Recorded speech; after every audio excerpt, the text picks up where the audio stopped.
Reuters. Hurricane Irma knocked out power to nearly 4 million homes and businesses in Florida on Sunday, threatening millions more as it crept up the state's west coast, and full restoration of service could take weeks, local electric utilities said. Irma hit Florida on Sunday morning as a dangerous Category 4 storm, the second highest level on the 5-step Saffir-Simpson scale, but by afternoon as it barreled up the west coast, it weakened to a Category 2 with maximum sustained winds of 110 miles per hour, 177 kilometers per hour. So far, the brunt of the storm has affected Florida Power and Light's customers in the state's southern and eastern sections, and its own operations were not immune, either. "We are not subject to any special treatment from Hurricane Irma.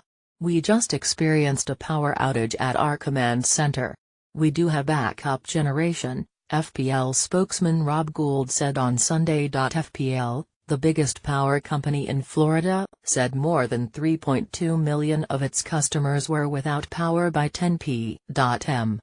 0200 GMT Monday, mostly in Miami-Dade, Broward and Palm Beach counties.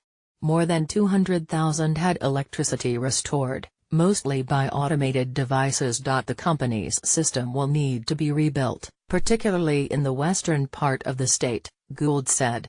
That restoration process will be measured in weeks, not days.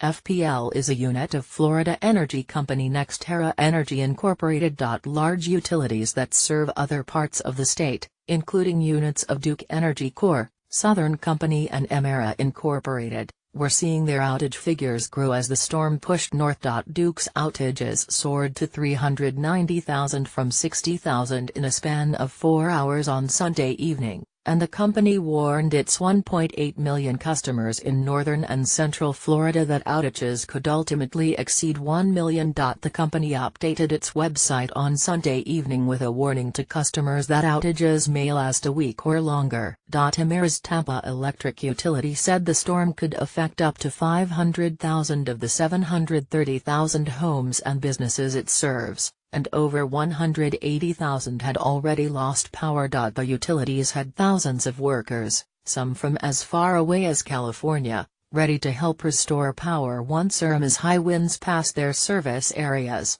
About 17,000 were assisting FPL, nearly 8,000 at Duke and more than 1,300 at Emera. Tampa Electric told customers on Sunday, however, that response crews were halting work because of the high winds. FPL said on Friday that Irma could affect about 4.1 million customers, but that was before the storm track shifted away from the eastern side of the state.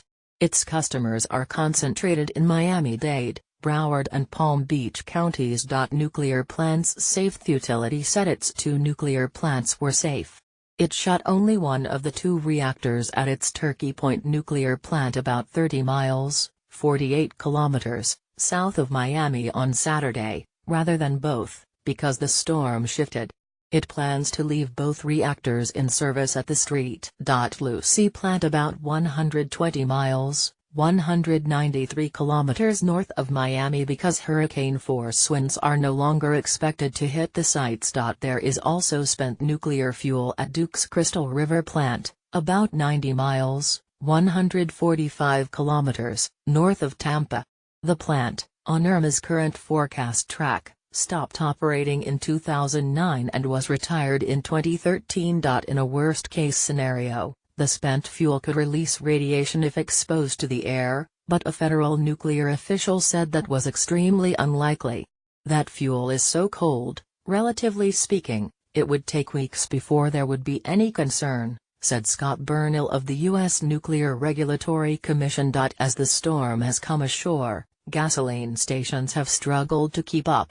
In the Atlanta metro area, about 496 stations, or 12.2%, were out of gasoline, according to Information Service Gas Buddy.